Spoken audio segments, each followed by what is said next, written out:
10 বছর আগে নিষ্পত্তি হওয়া আলোচিত পদ্মা সেতু দুর্নীতি মামলা পুনরায় তদন্তের সিদ্ধান্ত নিয়েছে দুর্নীতি দমন কমিশন দুদক। পদ্মা সেতুর পরামর্শক নিয়োগে দুর্নীতির অভিযোগে সাবেক সচিব মোশাররফ হোসেন ভূঁইয়া সহ মোট 7 জনের বিরুদ্ধে অধিকতর তদন্ত শুরু করেছে দুদক। এদিকে সাবেক বিদ্যুৎ প্রতিমন্ত্রী নজরুল হামিদ বিপু সহ অন্যান্যদের বিরুদ্ধে সিন্ডিকেটের মাধ্যমে বিদ্যুৎ খাতে অনিয়ম ও দুর্নীতির অভিযোগ অনুসন্ধানে তদন্ত করবে দুদক। বিস্তারিত মাহিলা ইসলামের রিপোর্টে। 2012 সালে বিশ্বব্যাংক পদ্মা সেতু প্রকল্পে ঘুষ লেনদেনের ষড়যন্ত্রের অভিযোগ তুলে $120 কোটি ঋণ চুক্তি বাতিল করে। বিশ্বব্যাংকের পক্ষ থেকে অভিযোগ তোলা হয়, পদ্মা সেতুর পরামর্শকের কাজ পেতে এসএনসি লাভালিনের কর্মকর্তারা সাবেক যোগাযোগ মন্ত্রী সৈয়দ আবুল হোসেন সহ বেশ কিছু বাংলাদেশি কর্মকর্তাকে ঘুষ দেওয়ার ষড়যন্ত্র করে।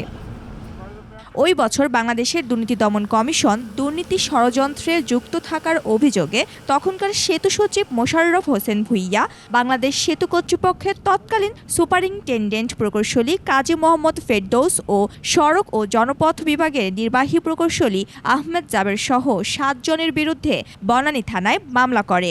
দুদক 2014 সালে আদালতে পেশ করা তদন্ত রিপোর্টে অভিযুক্তদের বিরুদ্ধে দুর্নীতির ষড়যন্ত্রের প্রমাণ পাওয়া যায়নি বলে জানায়।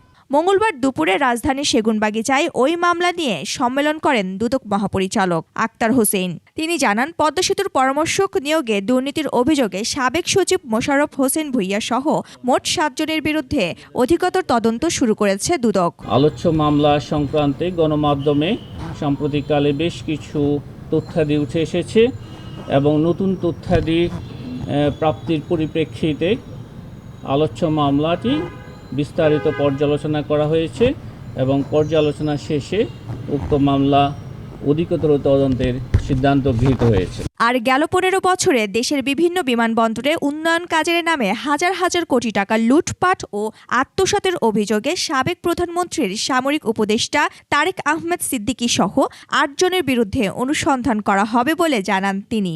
জনাব তারেক আহমেদ সিদ্দিকী, সাবেক প্রধানমন্ত্রীর সামরিক উপদেষ্টা জনাব মহিবুল হক, সাবেক সিনিয়র সচিব জনাব জনেন্দ্রনাথ সরকার, পরস্পর যোগসাজশে প্রতারণা, জালিয়াতি, বিভিন্ন অনিয়ম ও দুর্নীতির মাধ্যমে বিগত 15 বছরে দেশের বিভিন্ন বিমানবন্দরের উন্নয়ন কাজের নামে হাজার হাজার কোটি টাকা লুটপাট ও আত্মসাতের অভিযোগে অনুসন্ধানের সিদ্ধান্ত গৃহীত হয়েছে।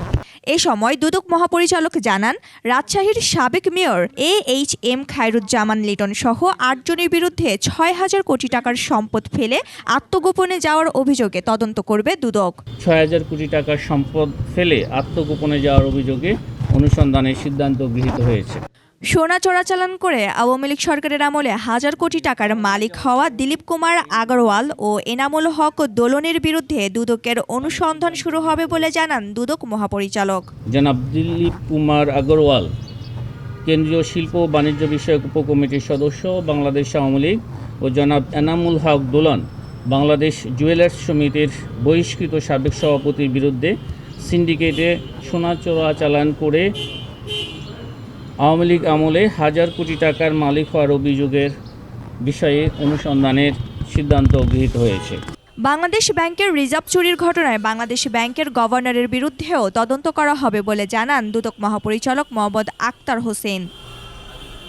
মাহিলা ইসলাম, 21 টেলিভিশন, ঢাকা।